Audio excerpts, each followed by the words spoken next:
The Easttown Police Department received a call reporting a dead body in Creedham Creek. We've decided to bring in a county detective to assist with the case. How do you like working with my mom so far? We're just getting started out. Any tips? Lower your expectations? It's one of the most talked about series of 2021. Mare of Easttown has ended its first season, but people are still talking about that finale and one of its breakout stars, Mackenzie Landing. And Mackenzie is here with us this morning on Inside South Florida. Mackenzie, it's good to see you. You too. Thank you so much for having me. Of course, a huge fan of the show. As I said, people are talking about you and how great your role of Brianna was portrayed in this series. We're going to talk about that. But first of all, it was a riveting season. How are you feeling? Great. Yeah, I just feel really lucky to have been a part of it. And I mean, I knew it was a great show, but I am amazed by, the excitement of the response that we got from everybody who got so involved. I mean, they got so involved. Yeah. Mackenzie, well, I mean, just the whole show in its entirety was compelling, great television, but that finale really answered a lot of questions for people and really was a conversation piece around the water cooler in the office.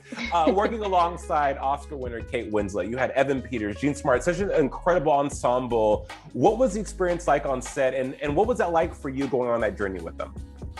I mean, Kate in particular is just so warm and takes her job as producer very seriously. And I think she really tried, because, we were in this show where we're all supposed to know each other and has known everybody since they were kids. So we worked a lot on backstory, but I think she also tried to foster this feeling of family on set, and I think that shows in the work as well. Absolutely. Your character, Brianna, was very gritty, very nuanced, with fans having like a really strong visceral response to her. Either they really hated her or they really hated her. What, right?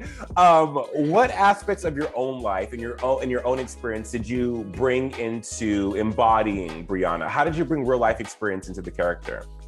I mean, I was a pretty angsty teen. I don't think I ever bullied anyone, but I definitely had a lot of rage and anger.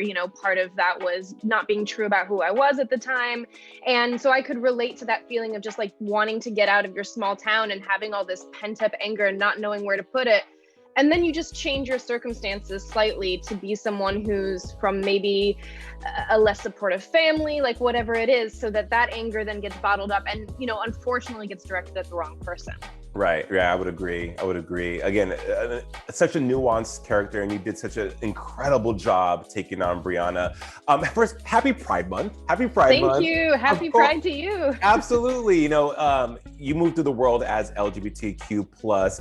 How have you been able to stand in your truth so young and be so confident in that? I know that for older generations, that wasn't always the case for yourself. What has allowed you to be so effusive and so confident in how you move through the world? I mean, if I'm being completely honest, it wasn't always this way. I spent, a very long time in this industry, in the closet, lying about who I was. I wasn't working with the right people at the time. And I just sort of hid that for a big chunk of my life. But I think that being honest about who I was had a lot of challenges, but it also made me stick up for myself, that allowed me to start booking bigger roles because I was bringing my truth to all of that. Right. And that's important. People want authenticity. And I mean, as I'm not an actor, but I can imagine for yourself, you allowing yourself to be who you are, absolutely, I would imagine has helped you out with your craft and has been able to be more powerful in you delivering in the characters that you portray. What are you most hopeful for the younger millennials, the younger Gen Z, the younger generation in regards to LGBTQ+ rights and the LGBTQ+ experience? I really hope that I've embraced, a couple labels because they're important to me, but I hope that people who want the labels can have them and those who don't have to. And that, being in the closet can, if that even is a thing anymore, is a stepping stone that we respect, and that people can sort of come into their own in their own time with whatever language that they're comfortable with. And, I'm so impressed with younger people already. you know, really being on the forefront of that. And I'm learning so much from watching the way the movement is changing.